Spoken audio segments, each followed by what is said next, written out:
Hello everyone, my name is Sophie and welcome to the first episode of my podcast, The Book Hater Club. Oh my god, I'm screaming into the microphone. Okay, maybe it wasn't a good idea to hold it in my hand. Maybe I'm too close because I am really loud. But we're gonna try it anyway. I keep forgetting that this is like a different format. And I've started a few times where I was like, hey, welcome to my new video, but this is different. This is a podcast. It's supposed to be, okay? It's the first episode. I know it looks a little bit shit. Sorry, okay? Like the lighting and everything, but I haven't made a video in so long, and so I'm so excited. I was so excited. I just got my new SD card, which I've been waiting for to make the podcast. And so I was like, I just have to sit down and talk because I haven't done that in so long. So I don't know what to say. I'm so excited. Anyway, so the reason this is a podcast, or supposed to be, is because I want to do a format where I can sit down and talk about other things rather than book reviews. If you don't know me, I do book rants. I review books negatively, and that's basically like all the content I do. And just, you have to read books to actually do that kind of stuff. And I don't read that much. I don't. I'm not that good of a reader, and so it's kind of difficult because then it will take weeks and weeks until I can film a new video because I'm dependent on my reading flow, and I wanted to do something else, and I also have other topics that I want to talk about because I always see them on TikTok and stuff and everywhere else, and then I never have anyone to talk to them. No, not to them. About them. About. What the fuck am I saying? I don't really know. Anyway, this is a podcast. So I'm going to try to do very little cuts. I kind of just want to film it in a go and upload it. So that also takes less time for me, obviously, when you just film continuously and then you just put it together, audio and camera, and then you upload it. I also want to upload this on like Spotify, so people can actually just listen to it, so you don't have to watch me, because I will be covering like different book topics. But I haven't figured that out yet. That's gonna come definitely. Like when I figure it out, I'll post it on Instagram or something, so everyone knows. But for now, this is just on YouTube, and it's gonna have camera footage. Hello, you're watching. I did my makeup for you, and that's the plan so far. Also gonna get a backdrop, better lighting, everything. It's really late, and I don't know how long this is gonna be. I just talk a lot. I always talk a lot. My boyfriend always tells me like, you talk a lot, but that's just kind of my thing, okay? And also, another reason I wanted to do this is because in my videos, I always cut out like the personal anecdotes. Well, not all the time, but a lot of the times I cut out personal anecdotes because my reviews are already so long that I'm like, no one cares. Sophie, no one cares about this. And then I just cut it out. And I feel like if I have this, it's much easier for me. No, not much easier. What am I trying to say? See, this is the issue. Like, that's what I always cut out when I can't find the right words because I'm German. If you didn't know, I am. What the fuck did I want to say? What was I talking about? Personal anecdotes. The personal anecdotes, it's a thing where I cut them out because I just talk so much already, as I said. And then I'm like, no one cares. And I feel like in this, I can just leave them in. You have to listen to them. You're gonna get to know me better. Because I don't want people to just think, oh, Sophie, the hater girl. What is this episode going to be about? I don't really know. Well, I do, because I did take some notes. So, as I said, this is a trial and error, okay? This is the first episode of my Book Hater Club. Book Hater, of course, because I do book rants and not book reviews. And I have been seeing a lot of, like, hate towards reviewers who are just ranters. Because, for some reason, people just take it really personally. And, please don't. It's not that deep. It's really not that deep. I was thinking about naming this podcast like It's Not That Deep because I say that all the time, but then I didn't because I really like Book Hater because I have a mug. I got it for my birthday that says Book Lover. I think I've mentioned this. And I was like, oh mom, if only you knew. I hate reading. But she doesn't know English, so she doesn't know what the titles of my videos mean. So, what are we going to talk about? First episode dedication is to my girl, Colleen Hoover. She's not my girl, and she never will be, but I want to talk about her. And we're also going to talk about another author. But, like, Colleen Hoover is the main topic, okay? But we're going to talk about another author called Lucy Bloom. If you're like, who the fuck is that? I don't think anyone knows, don't worry. But she's a new author, and she got into some beef with a reviewer. And so I'm going to talk to you about that because I think not everyone has TikTok, which is a good thing. TikTok, as much as I love it, like, it gets on people, like, it gets on people's nerves and it gets on my nerves, but I really love it. Like, I can't get away from it, and I'm on TikTok a lot, and I'm not on booktok necessarily, so I don't even know about all the drama, but I do want to cover a lot of the booktok drama in these episodes for people who just aren't keeping up or want it to be explained to them because they're, like, confused about it. So that's something I want to talk about. I also want to talk about Cassandra Clare, Sarah J. Maas, Jennifer L. Armentrout. I had to pull up the list. Those are some people I want to talk about and explain, like, the issues with them, who they are, what they're doing, what they're up to. Some personal anecdotes, the resurgence of the Hunger Games. We're gonna have to talk about the fucking Hunger Games because I was obsessed when I was younger. And I also wrote fanfiction, and I would gladly read that out to you if you want to hear it. It's in German, so I would have to translate it, but I would do my best to literally translate it as it is. And still, I think that fanfiction is, like, better than Colleen Hoover's writing. So, and I wrote that when I was 12 or 11. Probably when I was 11, because that's when I was really obsessed. So, anywho, let's get into it, okay? The first thing I want to announce for everyone who doesn't know, Sarah J. Maas announced her new book today. And this is like this is like an anecdote, you know, that I would have mentioned in a random video and would have cut out because I was like, this has no relevance. But now I can talk about it. Sarah J. Maas announced her new book, Crescent City 3. It's called House of Flame and Shadow, and it's announced for the end of January of 2024. So a little less than a year from now. And I was talking to this about my boyfriend today, and I was explaining it to him because he does not care. Well, he cares about my channel. He's like, I'm so happy you have a hobby. I was like, thanks. But he doesn't care about the books that I read. I wouldn't either. So the books I read are shit. Okay, sorry. And I told him about it, and I was like, oh my god, people are so excited because of this reason. I don't really want to say because I don't know how many people have read all of her books up until this point, or are currently reading them, or are planning on reading them.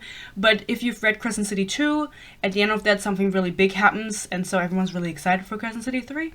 And the review, no, that's not true. My review of Crescent City 2 didn't get that many views, but my review of A Court of Silver Flames, the Nesta book, got a lot of views. It's like my second most viewed, I think, after Lightlark, or maybe even before that. I'll tell you in a second, which is so crazy to me because I feel like I've done a lot of better videos. How about you just watch all, like, and then I see things like that, and I'm like, why do I have 12,000 views? Yeah, oh, my Lightlark video, my accent is really coming out. My Lightlark video, it almost has as many views as the A Court of Silver Flames videos, and I don't think that the A Court of Silver Flames one is really good. Like, I think I look really ugly in that one. Anyway, thank you for watching. And my Violent Delights video almost has 10,000 views, which is so insane. Funny fact. See, now I can just talk about this. This is so fun. Anyway, I was in a cafe today. No, a restaurant. I was in a restaurant. I was eating my falafel. And you know who was sitting behind me? And this was like a full restaurant. An American. Oh my god. From Minnesota. And it's really always such a lovely encounter when you meet Americans in the wild. And this is like, I don't want to be mean, okay? Like, love you, all of the Americans. But I saw memes on TikTok where people were like, oh my god, the Americans are always so loud when they're in public. And I've never really been in, like, a close space with an American, like, in a restaurant. And they were in the restaurant at the same time. But that restaurant was full. And this woman was the only one I was hearing. You know what I mean? She was talking so loud. I know everything about her family, her 2 children, Connor and Ashton, her husband, Nate. If you're watching this, I know everything. I know that your husband had a fucking seizure, and that's why he doesn't drink anymore. Because you were just yelling up to a fucking restaurant, you know what I mean? She wasn't sitting that close behind me either. She was just, like, yelling. She wasn't intending to yell. But it was just, like, she was just speaking loudly, you know what I mean? And it's also always so insane because I don't even notice it. Maybe it was just because of where she was from in America, but they really talk so accented, like such a thick American accent, because when I was in school, I always was like rather good at speaking English, and people would always say, oh my god, have you been to America? Do you have anyone in your family that speaks English, because you speak without a German accent? And then I come on here and people watch my videos and they're like, oh my god, your accent, like, where are you from? And it's like, what is the truth? Because I don't think I sound American, because like, especially after listening to that woman's life story behind me, I don't want to make fun of her, but like the way she was speaking, like I'm not even that aware of it when I watch like online content about people, about American people, from American people. Why would I watch it about them? Anyway, I wanted to mention something else, but I forgot about it now. See, that's also an issue with me.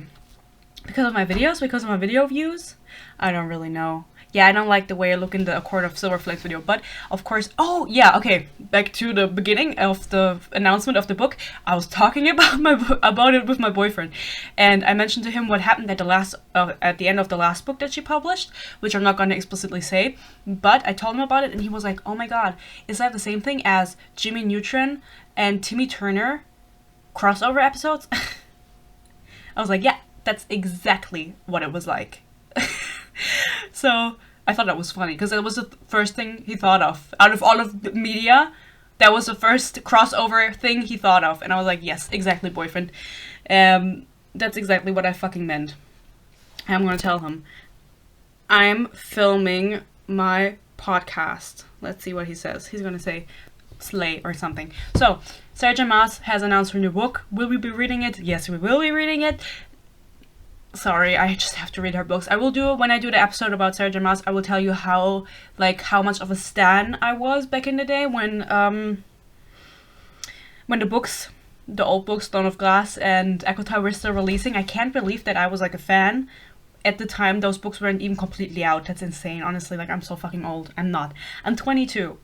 So, I bought cigarettes the other day, not for myself, for someone else, and I wasn't even asked for my ID. That was honestly like scarring, because I feel, you know, I've been using like my vitamin C serum, I've been putting on sunscreen, and she doesn't even say, oh, can I see your ID because I have to be 18? Bitch. Anyway, let's talk about Colleen Hoover. Now that we're at it, okay? I did a whole fucking notes thing about it. We're gonna talk about controversy, her worst quotes, and then also about the other author. So I don't know how long this is going to be. Maybe it's not going to be that long, but even if it isn't, I hope you forgive me. I literally bought an SD card, because can you believe this? I don't know how, like, into tech people are. I don't know anything about tech, if I'm being honest. But I have the camera I have this camera, and it's from my dad, and he's had it for 10 years. Literally, it's a Sony camera, and it doesn't have an integrated microphone, which is why I have this. I bought this specifically for the channel, and I used to film on my phone, which was the worst because I didn't have any storage on my phone, and then I would have to stop filming. Can I even tell this? I had to like film a certain amount, then my storage would be full, and then I would have to transfer it onto my PC. But for some reason, it doesn't work with a cable. Like, it just stopped working one day that I couldn't transfer the videos with a cable. So then I was like, how do I get these videos from my phone onto my PC? I don't know. And the only thing that I could think of was I'm gonna upload the clips to Facebook, and then from Facebook I'm gonna go to Facebook on my PC, download the videos onto my PC, and then I can edit it. And that's how all of my videos that I shot on my phone were edited. Yeah, that's how I did it, and I don't know why it didn't work anyway. So I thought we didn't have this camera anymore until my dad whipped it out one day and was like, oh, we still have this. As I said, it's been 10 years, but it still works fine. But am I even recording? Wait, I have to check. Now I'm scared.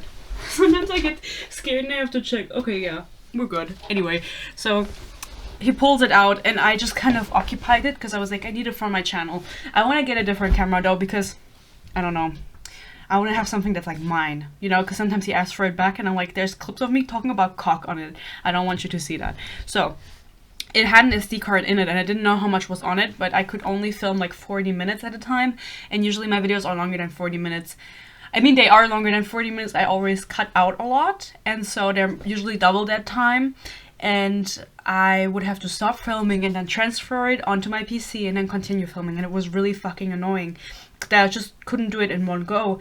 And so I wanted to get an SD card, and then it was on sale and I got one. So the old SD card that I had was 8 gigabyte. 8. And now I have 128 in it. So I'm gonna be filming up in this bitch like there's no fucking tomorrow. You know? 120 more gigabyte? That's probably a lot. I don't know, because I don't know anything about tech. I just imagine it is. So I hope everyone's excited. I'm excited that I don't have to stop filming and like check every single second if it's still going, if I still have storage on the fucking camera. Because now it's like infinite storage, basically. To me, it's infinite. So let's talk about Colleen Hoover. Colleen Hoover, I've read both of her books, because she's written 2. No, I've written 2 of her books. It Ends With Us was the first one, and then I read Ugly Love. I am thinking about reading Verity, but I don't know, because I've said that I wasn't gonna read any more of her books, but I think I might. I think I might read Verity, but that's the only one that I want to read, because it's a little bit different than her other books. Or so I've heard. It's a thriller. She's never done that before. And again. Anyway, who is Colleen Hoover? Colleen Hoover was born in 1979, which makes her 43 years old at this time of filming. She is a Sagittarius. I've heard they are very narcissistic. Allegedly, I don't know. And she was born in Texas, which made me question, because I don't know that much about Texas. I do know that's where the Mormons are from, because I was on Mormon TikTok for a while, and I watched like Mormon videos, like not like like I watch people like make fun of Mormons. No hate if you're Mormon. Actually, I don't know anything about Mormons, but it was like when Mormons were like really like I don't know like that whole Mormon scene fascinated me for a while. Okay, so I would like watch the specific channel.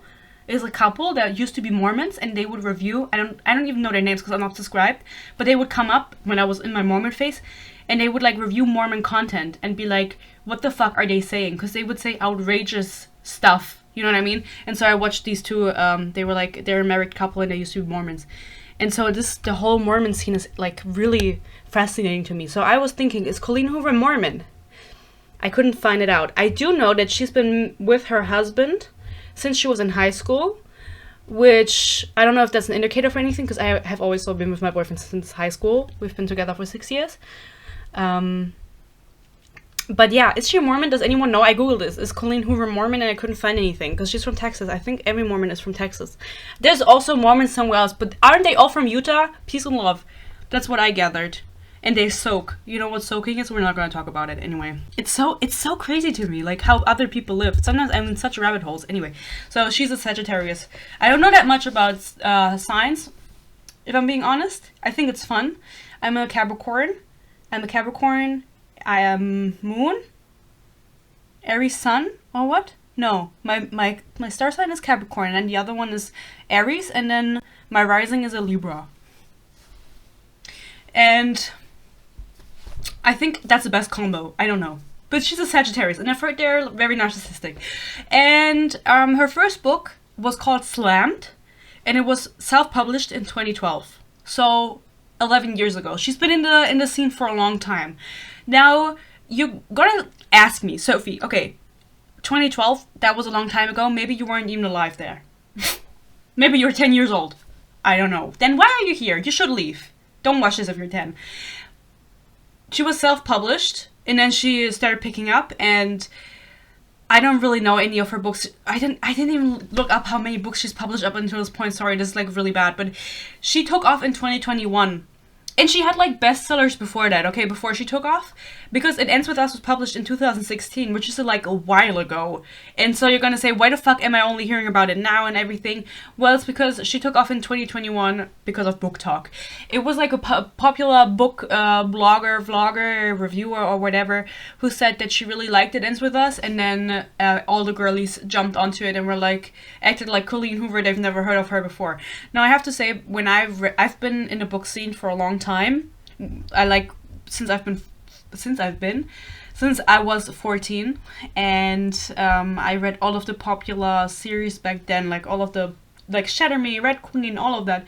I read when I was 14, which, how old am I? 8 years ago. Oh, you know, I'm not that old, but like, I have gray hairs, and I don't know, I don't want to die. Anyway.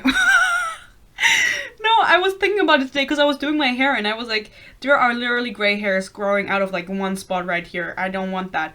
So I bought vitamin C serum, I bought rosemary oil, I put it all on, and now I hope I can look like I'm in my 20s when I am 55.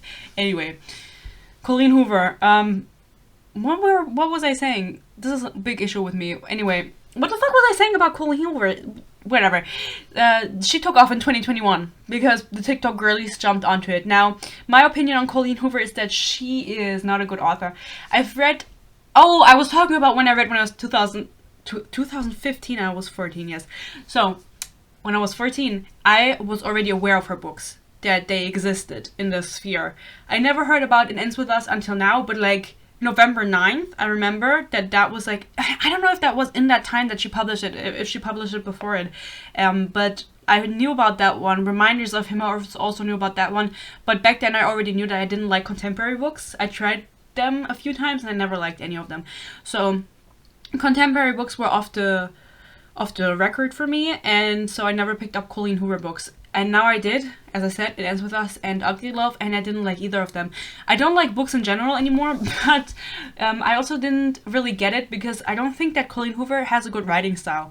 I think she doesn't write really well, and so it confused me a lot why she is the one that took off, and I don't really know why. Maybe because she has a lot of books and people like toxicity in relationships and they think that that's true love if there's like toxicity or whatever. We'll get to it, but I cannot tell you for the life of me why Colleen Hoover, and I will never understand it, because there was like a clip of a girl, a viral clip, I don't know her name, I don't know who she is, it was on Twitter, where people were where she was saying she doesn't understand this hate train that's happening, where people are hating on other people for liking certain books and are hating on authors and saying this book is shit because that's subjective.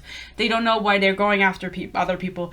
And then she continued saying, like, girls who read Colleen Hoover can't read? Why would you say that? Like, that's not true. Colleen Hoover, blah, blah. It's just like a stack of Colleen Hoover books in the back.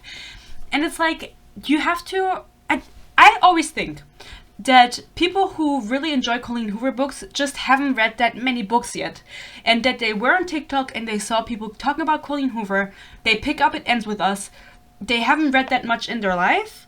And so they pick it up, they read it, and they're like, oh my god, this is fun. I love reading. Like, reading is so fun. They realize it. And since they started with Colleen Hoover, they're gonna read more Colleen Hoover books before they start branching out.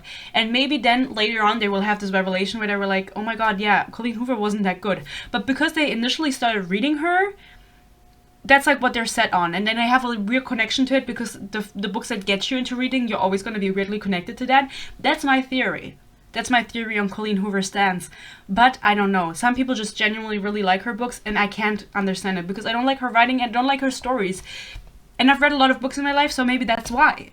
Maybe that's why. Maybe that's where it comes from. So, that's why she took off, 2021, which was 2 years ago. Now, why are Colleen Hoover's books bad? Why am I saying, like, her plot is bad, her characters are bad? In her books, the male characters especially... And to say that, you know, I've only read 2 of her books, so I haven't read all of her books. I can't speak universally for all of them. I would have to read all of the Colleen Hoover books. Imagine if I did a video... Oh, sorry.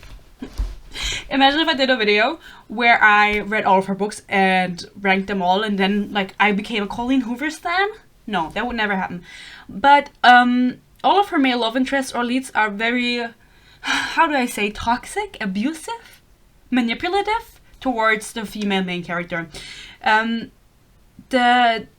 These things, like them screaming at the female character, holding her down, being mean to her, like insulting her, they are all portrayed, well, at least like the physical things are usually portrayed as something that's like sexy and hot, and the main character finds it like arousing, which is an issue because that romanticizes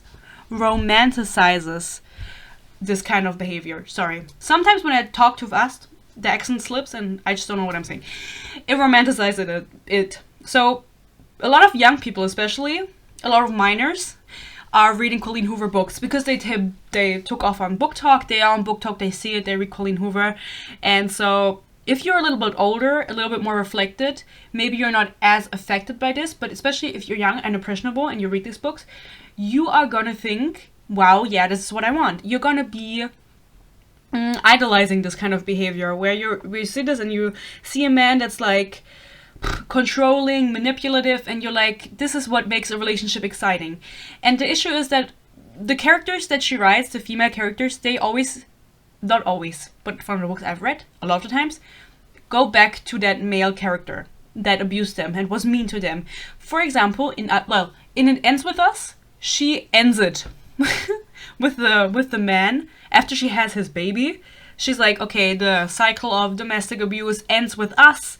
I'm deciding it ends with us, but it's kind of problematic because, like, just because the female character decided for herself, I'm gonna leave my abusive partner, doesn't mean that abuse is never gonna happen again in her, like, family tree. So anyway, she did the right thing. She left him, okay? But in Ugly Love, we literally have a guy being really mean and, like, I just remember this one scene where the dude called her by his ex-girlfriend's name after he was, like, crying and everything, and then they're having sex, and he says it's during sex, and she's like, oh my god, did you just call me that? And then she tells him, just do it, like, just come and then leave, and he does. So shit like that is like, you don't have to put yourself through that. Like, don't be in that kind of relationship. But people reading Colleen Hoover books, if they're young and they read that, they're like, yes, trauma. I want trauma. Because you're going to be traumatized from that shit if that happens to you in real life. And Colleen Hoover doesn't make it any better by having the female character then end up with the male character that did this to them. And that's usually the main, like, center of her story. That abuse stories are usually the main center of her stories. And I don't really know why she does that. You know, I've thought about it, because I've heard that she's been with her husband since, for, like, a long time. I once saw someone post a screenshot, and I don't have that anymore. I wanted to put it in here, but I think I deleted it, where she wrote a review for a book, and she was like, I don't know what to say. Or, like, for her own book to promote it, and she wrote, like, I don't know what to say. I've only had sex with my husband, who I've been with since high school. Refrigerator. I don't know what the refrigerator has to do with anything, why she put that in there, and also why she wrote refrigerator, like, not just fridge. Like, who the fuck says refrigerator? I'm gonna get something from the refrigerator. I don't really know who says that. Really weird. She's, like, trying to be quirky, and I looked at pictures of her. I like her hair, but her eyebrows look kind of weird. Like, she does, like, 2016 eyebrows, because that's when she became, like, when she wrote the best book ever, It Ends With Us. Anyway, sorry. That was kind of mean. Anyway, everything I'm saying is super mean. Sorry. I mean it. I'm not sorry, actually.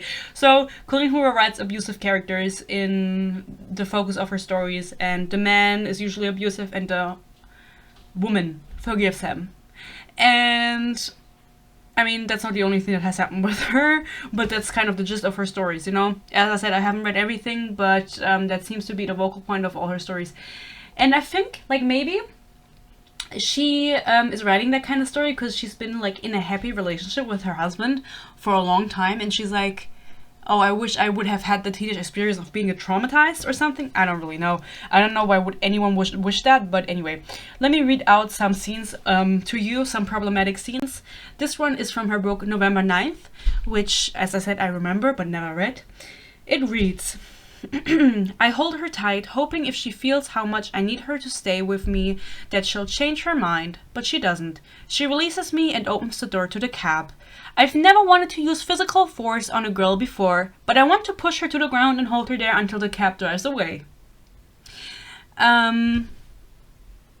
Yeah, so, is that cute? Is that what you want a man to do? Assault you?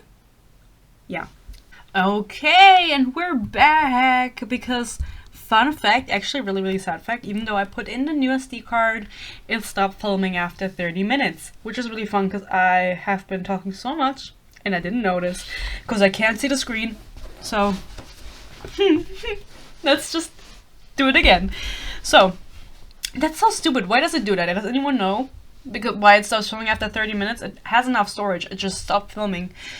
Anyway, they don't know that I have, like, they're trying to stop me. They're trying to stop me. They cannot stop me. So we were talking about November 9th. Now I have to go so far back. So that's what she fucking said. I never wanted to use physical force on a girl before, but now he does. Problematic. Now, reminders of him. I also have a little quote from this. In this scene, the male love interest hunted down the main female character because she had been on a date, or she is on a date with another guy. They're not together. I've never read this book. This is just the context that I know. So this is the scene. That's nice, Ben. I need to go back to my date. I try to push past him, but he leans in closer, sandwiching me against the wall. His forehead meets the side of my head. He lets out a sigh, like me, and feeling the breath fall from his lips and rush through my hair forces me to squeeze my eyes shut. That's a really difficult sentence. Oh my god. Sorry, I've been talking for so much now and I have to do it again, but I will do it for you because I love you. Don't be like that, he whispers into my ear. I've been through hell today trying to find you. He searched the whole city to find this girl on a date with another guy, and he starts questioning her about it. Like, oh, how has it been? Is he like, why does he look like that? Like, makes fun of his pants or whatever. I don't really know. Is this what we want, girls? Is this what we want, ladies? Imagine reading this when you're like 14 years old. I mean, you shouldn't read Colleen Hoover books when you're 14, if I'm being honest, because she puts sex scenes in it and everything, and they're also like really bad sex scenes. If you read those sex scenes at 14 and you've never had sex before, you would think that's what sex is supposed to be like. It's like watching porn, you know what I mean? If you read smut at 14, which I did. Peace and love, I did. But it was 5 Seconds of Summer fanfiction.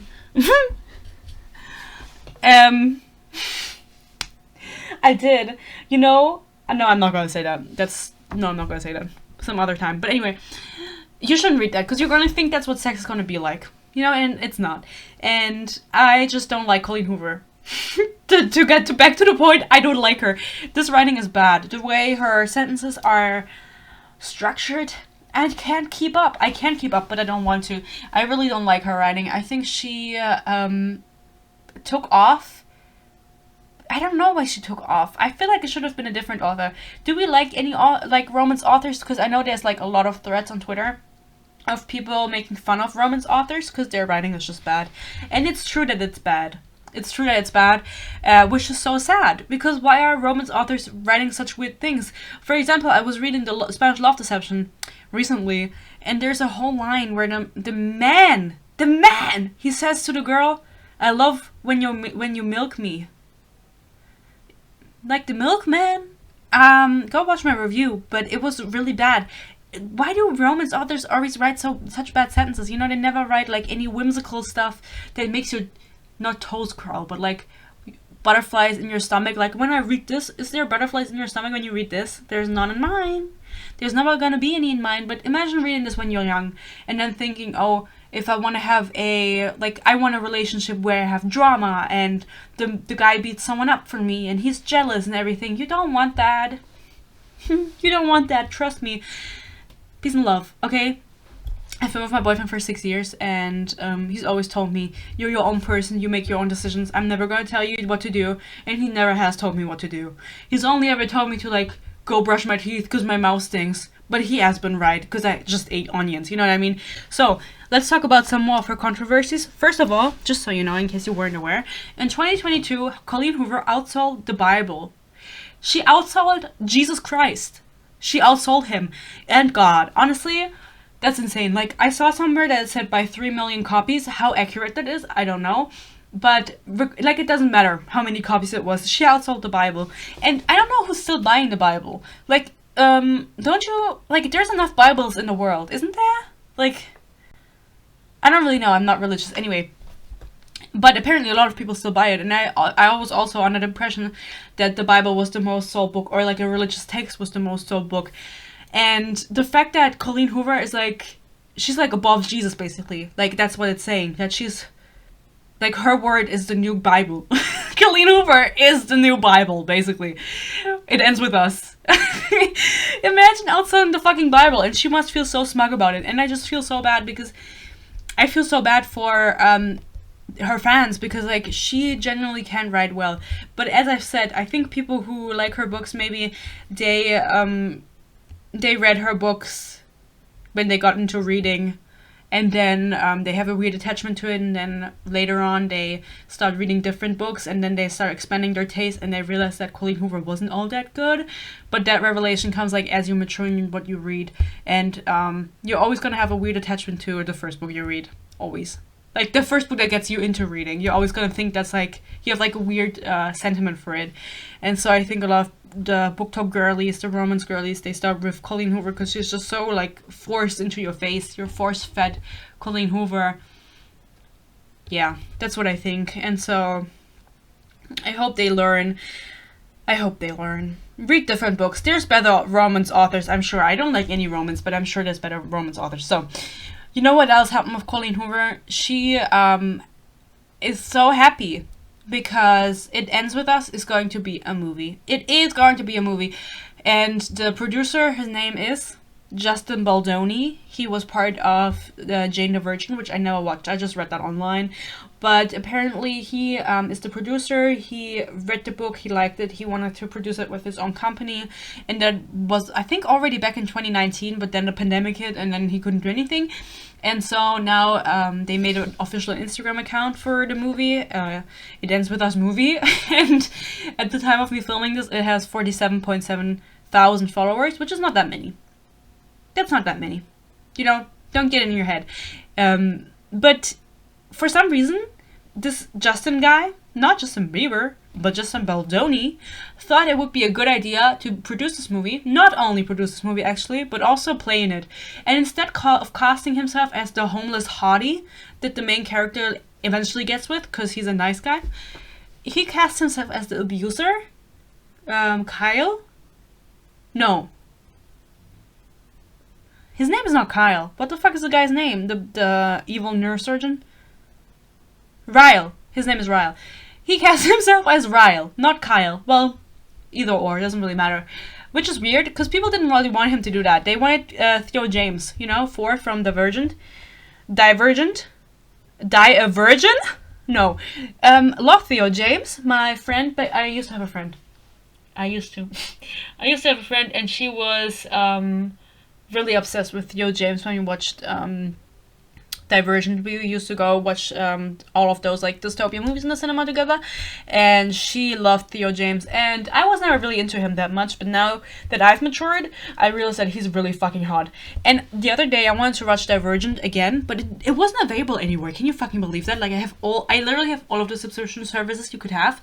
I don't have a VPN. If anyone from a VPN company is watching this, sponsor me, and I can watch Divergent. In Germany, you would say "auf dein Nacken," which means I'm teaching you the slang, which means on your neck, which means like you're paying for it. When I say "auf dein Nacken," it means you're paying for it. If I say we're gonna go eat a pizza, "auf dein Nacken," it means you're paying for the pizza. But you're gonna sponsor me for the VPN, and then I'm gonna get it for free. How about that? I think that would be a great idea. Anyway, I wanted to watch Divergent and it wasn't available anywhere, and then I watched The Maze Runner, which I also read. The Maze Runner, no one talks about The Maze Runner now, rightfully so, because like it wasn't that good. I didn't like the first book. I remember not really finishing it, like getting to finish it. I eventually didn't, and I read the other books and I liked them more. But like, what was it with dystopia that made everyone go crazy? I don't really know. There's like dystopia in the air at the moment with the fucking Hunger Games resurgence. Maybe my next podcast episode is gonna be about the Hunger Games. I actually didn't read The Songbird. The Song of Birds and Snakes. Songbird Snakes. The fucking President Snow book. I didn't read that. I don't know if I ever will, but I will watch the movie because support non-problematic authors like Suzanne Collins. Do not support problematic authors like She Who Shall Not Be Named. Like Colleen Hoover. But also like other people. We all know who I'm talking about. So, that's the tea with It Ends With Us, but it doesn't end with that tea. It continues, and that is that in January of this year, 2023, Colleen Hoover thought, I want more money. Even though she outsold Jesus Christ, she wanted more money, and she decided that she would announce a major thing, a coloring book, and Ends With Us coloring book. Now, I don't know how aware people are of this, but coloring books for books is a thing. There are coloring books for Throne of Glass and for ACOTAR. I have the Throne of Glass one. It is with colored in. I have colored it in with watercolor. Because I was that much of a stan, I will admit. And I will show you that in my episode when I talk about Surgeon Mouse. I feel like I'm so close to the camera. Anyway, maybe you're listening to this. Imagine, I cannot believe, like I don't think anyone's going to listen to this, like just the audio on Spotify or something. I'm gonna be my only listener. When I'm bored, I just listen to myself. I've never done that before, but maybe I'm gonna start doing it. So the coloring books have been a thing, And the thing is, with ACOTAR or Throne of Glass, it makes sense because you have like a magical story. You have a fantasy story, and you actually get to color in like something interesting. But it ends with us is a story about domestic abuse. And people were making jokes like, what the fuck are we supposed to color in? Like the main character's blood when she gets pushed down the stairs by her abusive ex-husband? Oh, what the fuck are we supposed to color in? And so after she announces this, which you have to imagine, there was so much thought put behind this coloring book. Either it was her idea or someone pitched it to her. And she said, yes, that is an amazing idea. And then there was a whole team of people behind it that were like, yes, the yes man. Or however the fuck you say. They were like, you should do that. That's an amazing idea. It is not an amazing idea. And I don't know why anyone ever think that. Like, was there no... Like, there's like sensitivity readers, right? Who read books to see if they're problematic or offensive. Like, isn't there like a team in like a publishing house that just does that in general? And they didn't think that a domestic abuse coloring book would be problematic. Anyway, she announces this on her Instagram in January, as I said. And then 24 hours after, she deletes it and posts this to her story. The coloring book was developed with the main character's strength in mind, but I can absolutely see how this was tone deaf. I hear you guys, and I agree with you. No excuses. No finger pointing. I have contacted the publisher to let them know I would prefer we don't move forward with it. Thank you for the respectful discourse and accountability. Nothing but love. Now, I don't think it was respectful. I don't think it was respectful. I would even say that the discourse was disrespectful because people were coming for her ass for a whole day. That was all I would see on fucking TikTok, you know? And as I said, I'm not actively like... What the fuck? I'm not actively on booktok or anything, but I would still see it. Like, sometimes that shit slips into my sphere and I hear about it. And I never posted anything about it because I was just like... I was thinking that she would immediately take that down. Like, people were gonna say, what the fuck is wrong with you? And then she would just delete it. I knew that was like gonna be over pretty fast, and it was, you know. And Colleen Hoover, maybe she needs help. Maybe she needs therapy. I don't know. Maybe she's been in therapy and it's not helping. I hope you get better soon. You should write like a wholesome story once. I don't think your writing is good. Like, I'm talking to her right now. I don't think your writing is good, but anyway, let's get to the biggest issue. I mean, these are all like issues that she promotes, abuse and romanticizes it in her books. Young people read it. TikTok girlies hype it up. Like, she's not completely at fault here because she's just writing stories.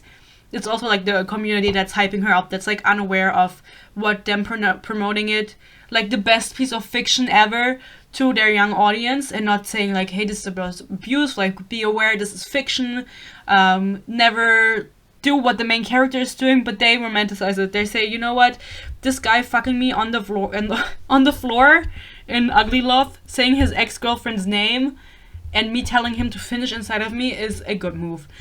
He was literally crying on the floor, like, fucking her, because he was raw dogging her. Yeah. Anyway, watch my review on that if you want to know more. Ugly Love was her worst book, and people love that. We will get to the worst quote. I think everyone knows it at this point. So, what happened in February 2022 is that Colleen Hoover's son, his name, I forgot. She has 3 sons. But one of them was accused on Twitter by a user that of sexually harassing her. And this is something that you should take very seriously, always, okay? Sexual harassment, always take it seriously. The person tweeted under a thread that was like arguing against Colleen Hoover, saying how problematic she was. They wrote, her son also sexually harassed me and she blocked me when I spoke up about it to her. She followed up after people were like, what the fuck? We've never heard about this. They followed up with, long story short, we were friends on Snapchat and sext, I think that's supposed to mean, and like every day, or text, I think it's sext, and like every day we would message because we're friends, right? What the fuck is S censor T supposed to mean? Shit? Ah, not sext. Oh my god, no, that's the harassment. We were friends on Snapchat and shit. Why would they censor shit? Like, you know, be yourself. And like every day we would message because we're friends, right? And like this was when I was 16 and he was fully aware of how old I was. Because I always talked about the fact I was still in school. She was 16 and he was 21 at the time. And that's the whole statement by this person. They said that this child of Colleen Hoover's, who was 21 at the time, sexually harassed her, saying, asking her for like nudes, after they were messaging all the time, and she apparently messaged this to Colleen Hoover on Instagram, and after bringing it up to her, Colleen Hoover blocked her. Now, I found that this is all from like one side, okay, something with D, because they have the D and T, that Colleen Hoover responded to this, but it says that this was on, like, in November she responded to this, and this accusation came up in February of 2022, and she responded in November 2022. I'm not sure of the timeline, but she posted a statement, Colleen Hoover posted a statement regarding this in a private Facebook group called Colleen Hoover's Cohorts, which I don't know what cohort is supposed to mean, and I think it's weird that you don't publicly address it, but she does say why. In the statement, she clarified, "Things being said about my son aren't accurate. People are commenting that I blocked a girl for informing me that my son sexually assaulted her," which it's not sexual assault, it's sexual harassment, because they never met, they were on Snapchat, as far as I'm concerned, so that's not the right terminology. Sexually assaulted her when she was 16. This absolutely did not happen, and this is not even initially what was said by this person. She continued, "My son and the girl were online friends for several months. They were never met in person."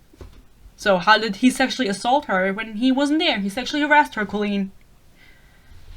Anyway, so it's true that he didn't sexually assault her, but he did sexually harass her, so she denied the wrong thing. Anyway, they never met in person. He said something to her in a message that made her uncomfortable. He asked her to send him a pic, so she messaged me about it. I did not read this message, but she thought I did, and it understandably upset her that I didn't respond. She then posted on Twitter that my son asked her for a pic. As soon as I found out about this months ago, I reached out to her. So, what is the truth, Colleen? Like, if this girl says you blocked her, I believe her. You know, I believe her. Especially if it took you months to make a statement about this. She continues, however, "We discussed what happened. I apologized to her and thanked her for bringing this to my attention, and I offered to send her out our home address and lawyer info should she want it. I held my son accountable for sending a message to her that was inappropriate. I addressed it directly with her and with my son." So, I don't really know why the fuck she said this absolutely did not happen, and this is not even initially what was said by this person. I don't know why she would say that if she literally is like saying, "Oh yeah, he did ask the girl for a pic, and then I sat him down and educated him, your grown son. You educated him that he shouldn't ask for nudes from minors if it didn't happen. Like, if nothing happened, why the fuck did you have to sit him down?"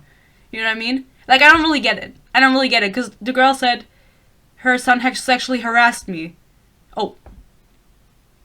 Yeah, no, I'm right. Her son sexually harassed me. And she said he did not assault her, which she didn't even fucking say. So I don't really know what the truth is here.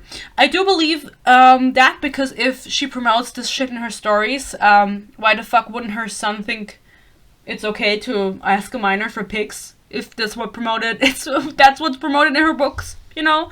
And then the main character stays with the male.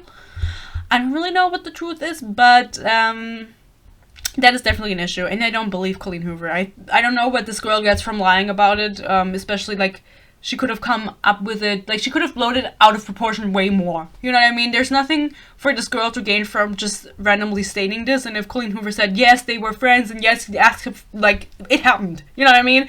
So I don't really know what the issue is, and, well, what Colleen Hoover's fucking issue is, you know? And then blocking the girl? No, whatever. You make your own mind up about it. I don't really, you know, there's like an issue, like, I want to talk about this kind of stuff, but I don't want people to think like I'm insensitive, but I don't like Colleen Hoover, and her saying this didn't happen, but then it did happen. I don't really know, if she knows even what the fuck is going on and how to, like, it's her son, and she's gonna be like, no, this didn't happen, but it did fucking happen. It did fucking happen! Teach your son right. Like, you have 3 sons, you gotta keep up. Anyway. Her worst quotes, okay? We're gonna get to her worst quotes and then we're over with this. I'm sitting so uncomfortably. Wait a fucking second. I'm gonna switch legs. Oh my god. I'm gonna get comfy in this fucking chair. Anyway. Let's go to her worst quotes. which I would gladly read out to you. So we have November 9th, where this conversation happens. What's your favorite food? Pad Thai, he says. Yours? Sushi. They're almost the same thing. Not even close, he says. They're both Asian food. What's your favorite movie? Like, Pad Thai and sushi? They're both Asian foods? Oh, yeah. Oh, you're right. You know, now that she said that, she's right. Like, if anyone told me, like, what the fuck does Pad Thai have to do with sushi? They're not even from the same fucking country. You know what I mean? And the thing is, like, November 9th, I don't really know. I'm gonna look up when this was published. She has to have a team. I believe she has a team. I believe in the better of this woman, that she has a team. And they read this, and they're like, November 9. And they're like, yes, Colleen, this is a good line. Just delete it. Like, what the fuck does this have to do? Like, this doesn't progress the story besides showing that you are insensitive towards Asians. 2015, 10th of November. Okay. If you want me to be specific, 10th of November. If that has to do anything with it. It doesn't. Anyway, why the fuck would she say that? Does anyone know? I don't really know, but she did write that, and people said it was okay. Well, her team said it was okay. Obviously not the readers, but sure, Pad Thai and sushi. You can probably also get this from the same store if you go eating out. So, it ends with us. We have a really amazing quote. Listen. And it ends with us. The main character, she has this stick where she writes to Ellen. Ellen, the TV Ellen, who's also cancelled. So, we have a pattern. Anyway, the Ellen from TV, she writes her letters. And that's her thing. I don't know if she sent them or if she just wrote them, but they were always not dedicated. Like, Dear Diary was always Dear Ellen. And she wrote this to Ellen. Ellen, I am confident that the next sentence I am about to write has never been written or spoken aloud before. When he was wiping that cow shit on me, it was quite possibly the most turned on I have ever been. No comment. Continuing. It just kept coming. The quotes just kept fucking coming. You know what I mean? So, we have Layla, which is a book I never hear anyone talk about. I ate a strand of Layla's hair this morning. The thought crossed my mind that something as weird as eating your girlfriend's hair would be the starting point to even weirder behavior. It could be a precursor to cannibalism, much like harming animals as a child is sometimes a precursor to becoming a serial killer. But eating her hair was nothing more than a slightly creepy last-ditch effort on my part to try and absolve myself from all the guilt. I dreamt that swallowing a piece of her hair tethered us together somehow, eliminating any fear that we might someday grow apart because of everything that happened. So when I woke up, I plucked a strand from her head while she slept and put it in my mouth. Like, I keep forgetting. This is a podcast, I have to speak. Like, I'm just staring, blank stare. Like, full blank stare in the camera. Not side-eye. No bombastic side-eye. Side-eye.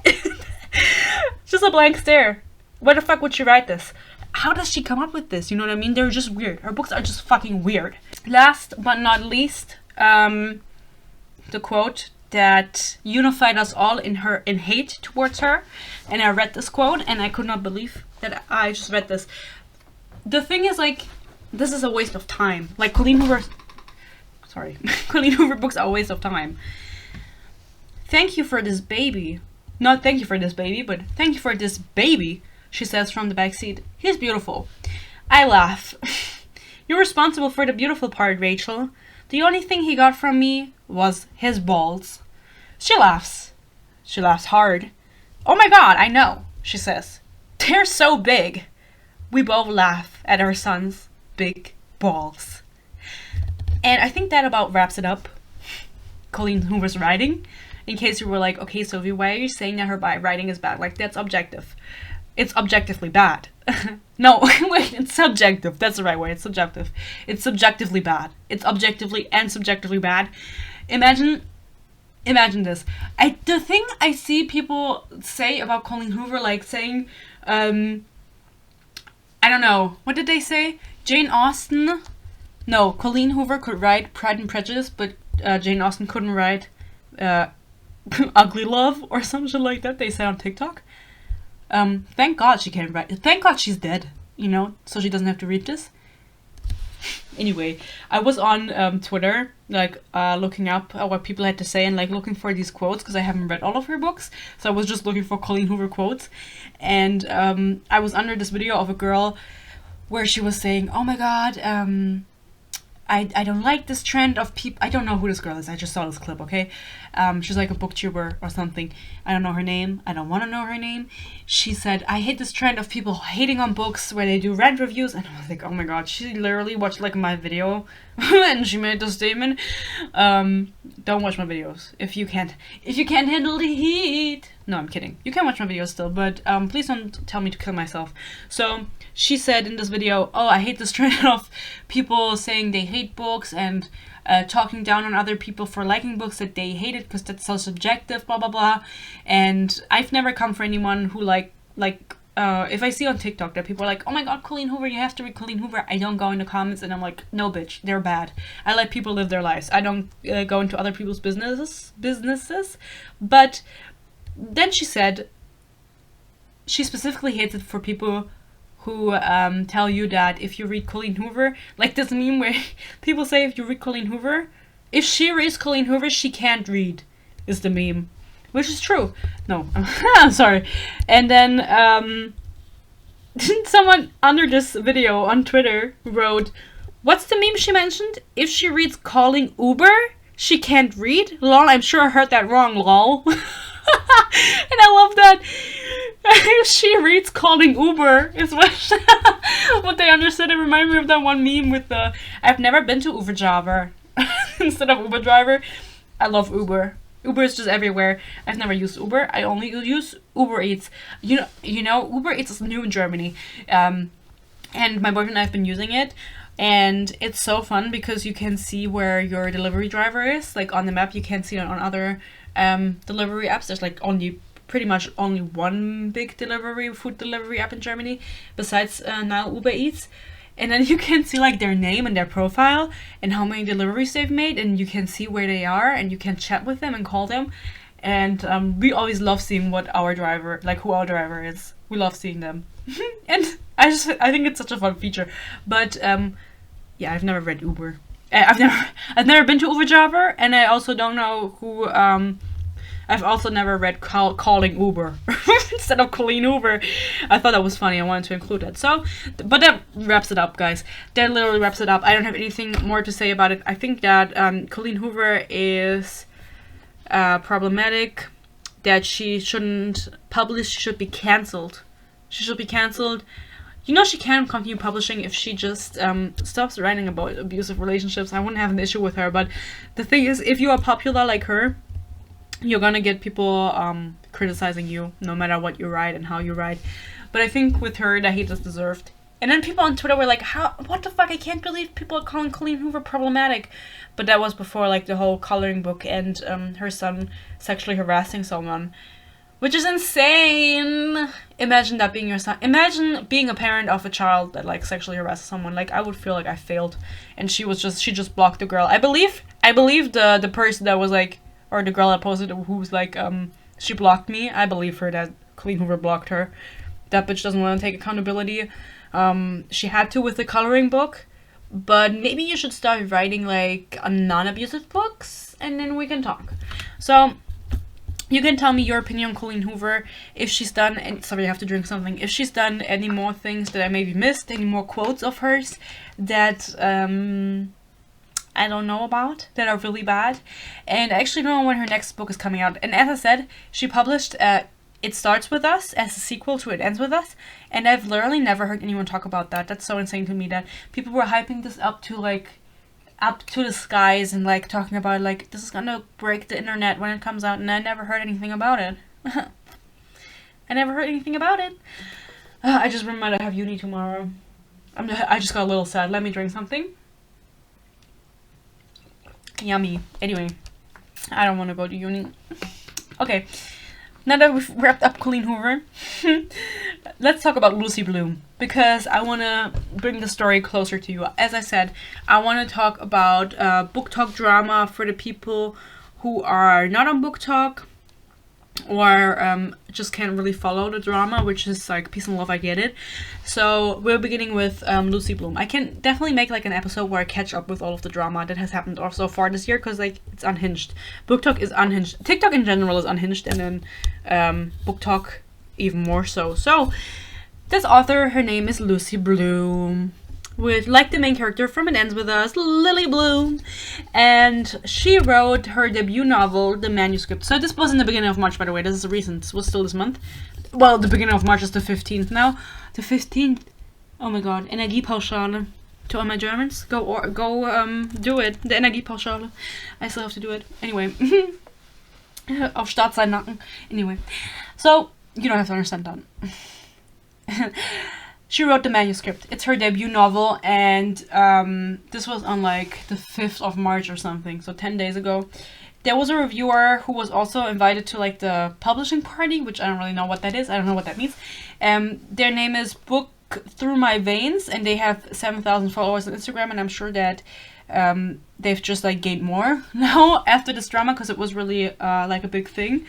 At least I think it was a big thing. Maybe not. Maybe it was just like in the sphere that I was in, it was a big thing. Because she wrote a review on her Instagram, and she published it on her Instagram. And it was a really short review. You can go look at it. Book Through My Veins, as I mentioned. And I think she rated the book 2 stars. It was not a mean review. She said that she liked a few elements. She listed them. I don't remember them. I don't care.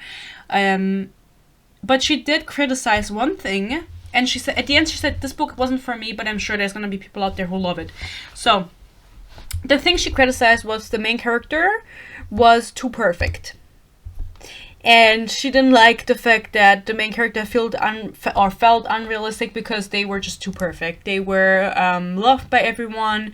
They managed their life so well with children and everything, and like I think they were going through a divorce at the end of the day. I don't know what the book is about. And she also mentioned like she's so perfect by still and still she's a size 8. I don't really know what that means. I looked it up. As far as I'm concerned, I think she means a US size 8, which would be a UK size 6, and a EU size 38. As like I think. I'm not sure. I didn't really figure that out. But this is like, the reason I mentioned this is because this is the part that the author really latched onto. Lucy Bloom went into the comments of this reviewer's Instagram, and she wrote, let me read this out to you. Thumbs down. I'm just gonna read the whole exchange, okay? Thumbs down emoji. Lucy Bloom, you don't like a book because there's a size 8 character, yet there's all shapes in this book. A soft and squishy best friend and a dad bod lover.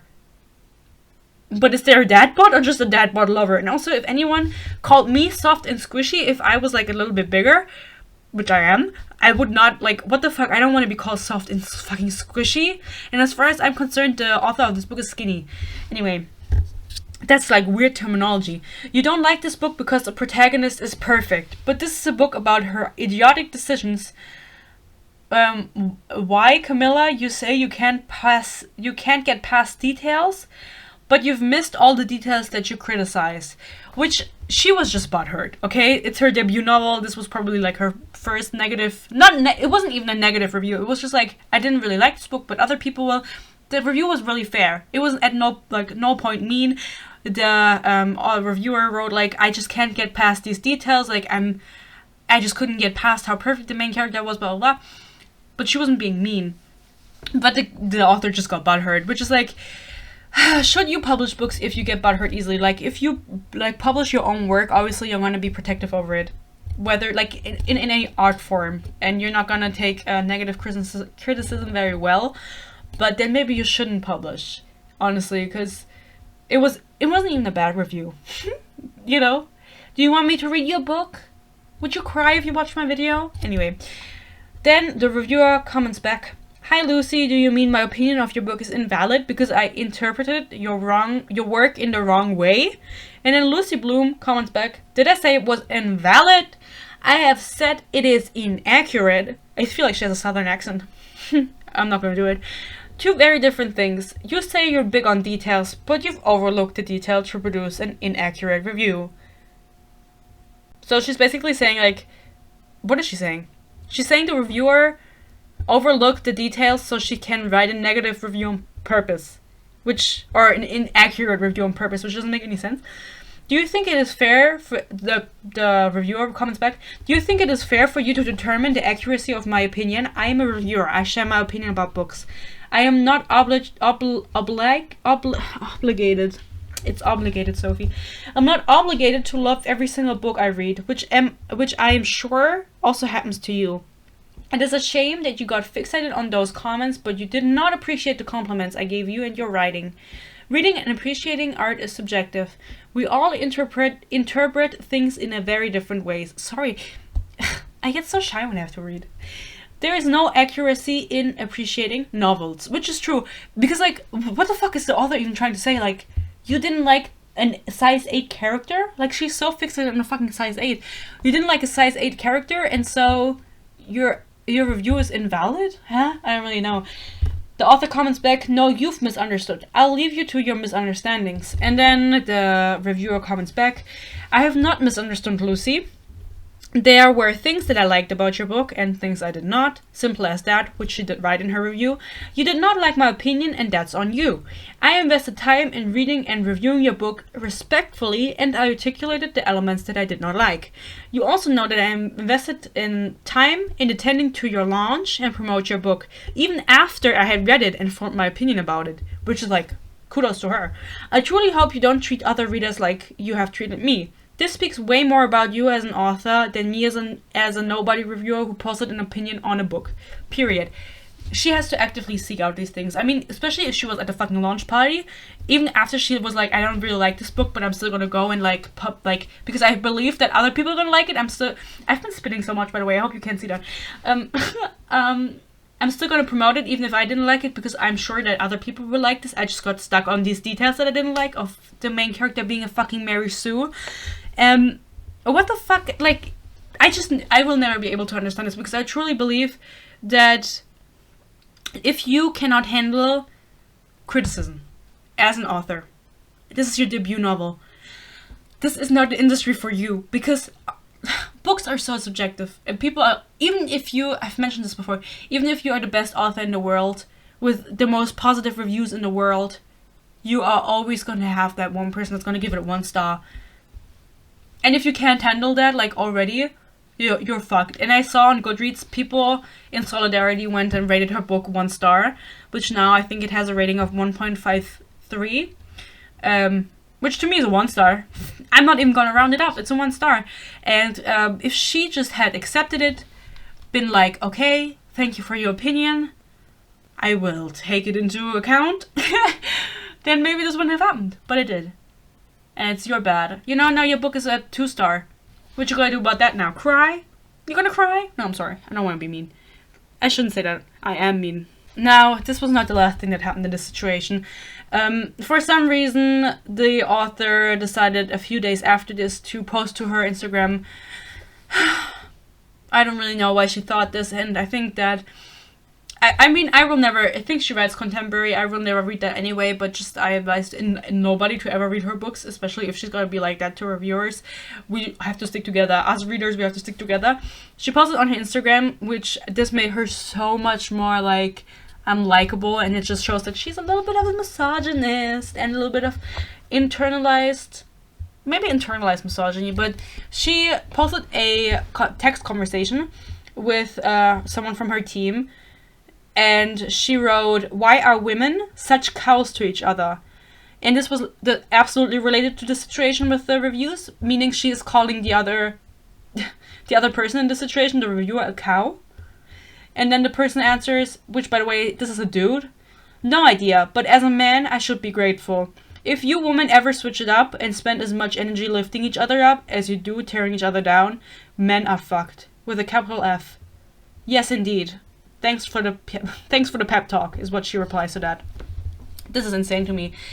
This is pick me at its highest level, going to your male co-worker or team member, I don't know, being like, this girl's being such a cow for not liking my book. She's such a bitch. She's like, just because I'm a woman, she's a woman, she should lift me up, even if my book is complete ass.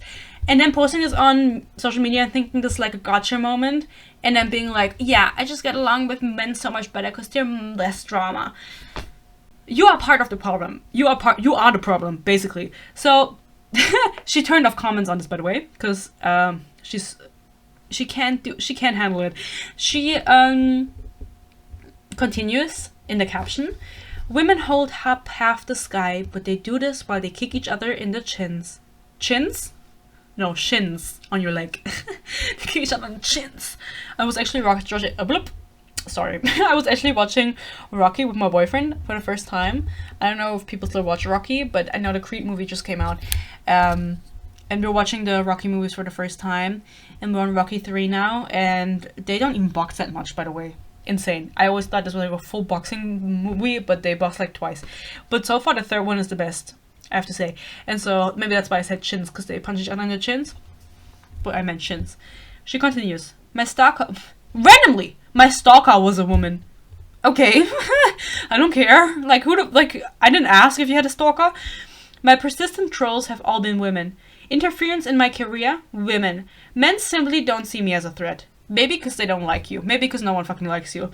They think I'm the halftime entertainment until I walk in their boardroom to advise them on their governance lapses.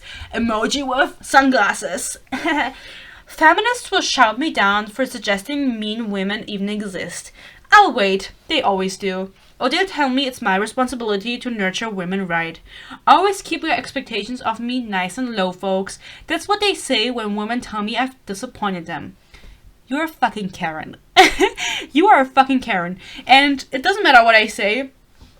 I will not put her in my title of this, because if she ever watches this, she would, like, I don't know, send the MI6 after me. I don't know what the MI6 is, by the way. I've been saying this. I think it's like a secret, like the UK secret agents. Agents? The secret agents? No, the secret agents. Oh my god. And I've been saying MI6 because I think it's so funny, because FBI, CIA, anyone can say that. MI6, no one ever fucking says that. I think she's gonna send the MI6 after me if she sees this. But you are Karen, and they will not realize it. They're gonna be like, ugh, one woman didn't like my book, she's a cow. That is sexist, that is misogynistic. You are part of the problem. If, like, you didn't accept the review that was given to you, girl. You just say thank you and leave. Don't read it, don't look for it. I mean, we've said it time and time again. She actually continues, in my old age, I've honed the skills of spotting the shin kickers from a distance. They never approach with humility. They want a piece of you. They think they're entitled to a piece of you. They talk about you, not to you. They caps lock a lot, and their scope is very small. And then she writes some more shit in this caption, but I didn't screenshot that, and I don't think it was relevant anymore. Their scope is very small. I think your scope is very small, girl. Like, you need to go outside and touch some grass if you think that this review was gonna, like, be the end of your career. Because, again, go read it. Books Through My Veins, the manuscript review, is on her page still. It's not a bad review. Should I read it to you? I'm gonna read it to you. Because I think I have to make a point here that this review was not mean. Literally, this woman would think I am the devil incarnate if I reviewed her book with the things that I say in my reviews that are whatever. Books in my veins. Okay. Oh. Huh? Did I write it wrong? Where the fuck is the account? I want to read this to you. Wait, I have to look up. Book Through My Veins, not In My Veins. I'm sorry. My bad. Through... No, I don't have any internet. Okay, sorry. You like hanging out with me. Anyway. So, the manuscript. It's on her page. It has 2,000 likes. Shout out. Camilla is her name. The comments are also still there from the author.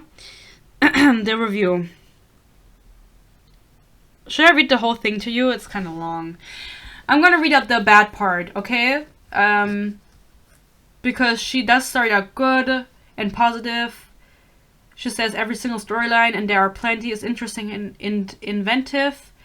She says, I celebrate Bloom's imaginative skills and her capacity to intervene each storyline in such amusing and clever ways, which is a really high compliment to say that, okay?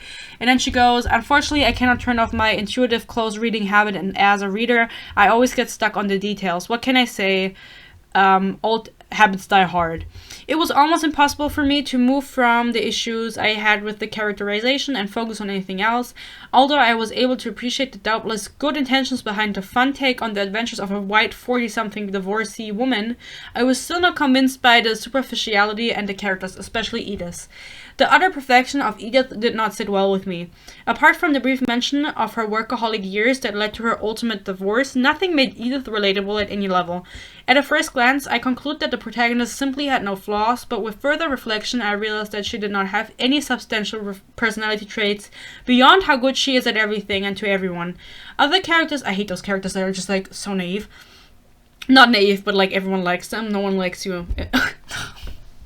That's not what I wanted to say. No one likes you. Not everyone likes you in life, and that's okay. Where was I? Other characters are continuously remarking on how amazing Edith is. She is smart, capable, independent, rich, and a skilled writer, and lucky at 40-something, still size 8. So I think she means in a way like she's still skinny. The fact that nearly all characters are described as lean and fit also left a bitter taste.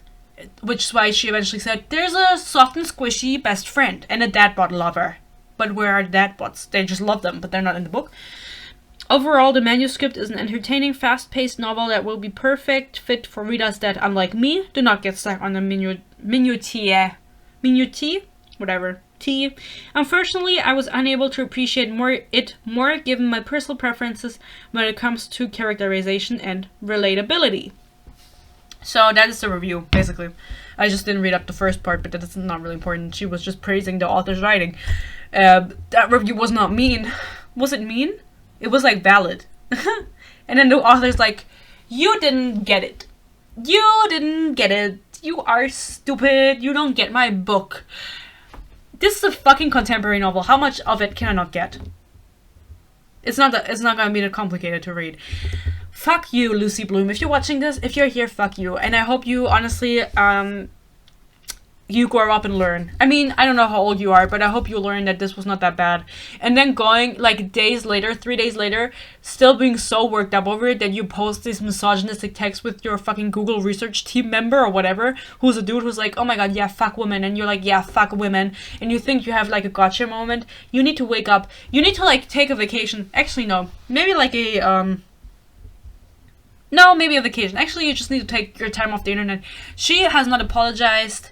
I cannot imagine being an author and harassing a reviewer. I just cannot believe, like, I cannot imagine ever doing that. If I ever were to become an author. Quit my job, quit uni, become an author, harass reviewers. That's the fucking plan. That's what I'm gonna fucking do in the future. What the fuck? Anyway. I have uni tomorrow, as I mentioned, and it's 12 p.m. now. I hate my life. So, as I said, that's the whole situation, because nothing else has come of it. People have talked about it on TikTok, on Instagram, have come to the reviewer's defense, because we gotta stick together. Us readers have to stick together, and no one's on the side of the author, because no one sees this as a bad review at all. And so I don't really know, like, if you're an author and you still go into, like, your 1-star, 2-star reviews, then you really have serious issues. Like, that's not a space for you. That's not a space for the author. The reviews are not a space for the author, especially not the negative reviews, because you're obviously going to get upset at them. But then continue, like, having a whole argument and everything. There was another case of this before that I can talk about when I talk about the book drama that had happened so far this year, so everyone can catch up. But yeah, those are the topics I wanted to talk about today. So, as I said, next time that I film this, I'm gonna hope I have, like, a backdrop.